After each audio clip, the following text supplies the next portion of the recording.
नमस्कार, मैं हूं वंदना त्यागी और आप देख रहे हैं न्यूज़ 18 राजस्थान का डिजिटल चैनल। अमेरिका और ईरान के बीच शांति समझौते की खबर सामने आने के बाद दुनिया को उम्मीद थी कि मध्य पूर्व में तनाव कम होगा, लेकिन अब इजराइल के ताज़ा बयान ने एक बार फिर नए सवाल खड़े कर दिए हैं। इजराइल के रक्षा मंत्री ने साफ शब्दों में कहा है कि उनका देश लेबनान के कब्जे वाली जमीन खाली नहीं करेगा।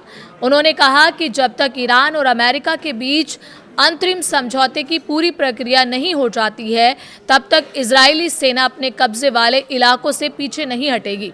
इतना ही नहीं, उन्होंने ये भी कहा है कि इजराइल कोई बनाना रिपब्लिक यानी कमज़ोर या दूसरों के दबाव में चलने वाला देश नहीं है और ट्रंप का समझौता उसे बाध्य नहीं करता। इजराइल का कहना है कि वो लेबनान के साथ साथ सीरिया और गाजा पट्टी में भी अपने नियंत्रण वाले इलाकों में अनिश्चित समय तक मौजूद रह सकता है। रक्षा मंत्री ने चेतावनी देते हुए कहा कि अगर ईरान ने लेबनान में इजरायली कार्रवाई को लेकर सीधे हमला किया तो जवाब पहले से भी ज़्यादा ताकतवर होगा। वहीं इजराइल के राष्ट्रीय सुरक्षा मंत्री बेन ग्वीर ने भी तीखी प्रतिक्रिया दी। उन्होंने कहा कि इजराइल अमेरिका का सम्मान करता है और राष्ट्रपति ट्रंप का आभारी है, लेकिन वो एक स्वतंत्र और संप्रभु देश है, इसलिए किसी भी अंतर्राष्ट्रीय समझौते को आंख बंद करके नहीं मानेगा। बेन ग्वीर ने यह भी कहा कि इतिहास गवाह है कि जब जब इजराइल ने अपनी सुरक्षा से समझौता किया तब तब उसे भारी नुकसान उठाना पड़ा, इसलिए राष्ट्रीय सुरक्षा से जुड़े फैसले इजराइल खुद करेगा। अब सवाल उठता है कि आखिर बनाना रिपब्लिक का मतलब क्या होता है।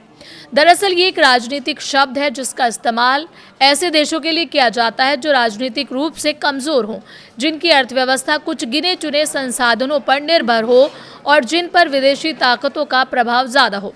आसान भाषा में कहें तो ऐसा देश जो अपने फैसले खुद लेने में पूरी तरह स्वतंत्र ना हो। इजराइल ने इसी शब्द का इस्तेमाल करते हुए ये संदेश देने की कोशिश की है कि वो किसी बाहरी दबाव में अपनी सुरक्षा नीति नहीं बदलेगा। अब पूरी दुनिया की नज़र अमेरिका, ईरान और इजराइल के अगले कदम पर टिकी है।